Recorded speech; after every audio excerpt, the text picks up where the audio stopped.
نے حضرت اقدس تھانوی رحمۃ اللہ علیہ سے پوچھا کہ حضرت تصوف کا مقصود کیا ہے؟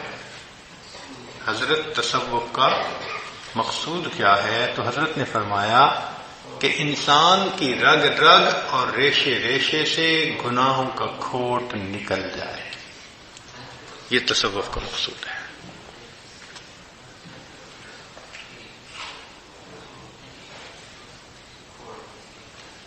اس راستے میں اگر کوئی بندہ نیت یہ کر لے کہ میں جی ذرا تصوف سیکھتا ہوں، کوئی مجھے بھی کشف حاصل ہو جائے گا، کوئی کرامت صادر ہو جائے گی، میری شہرت ہو جائے گی، یا مجھے خلافت مل جائے گی، تو یہ سب کا سب شرک ہے۔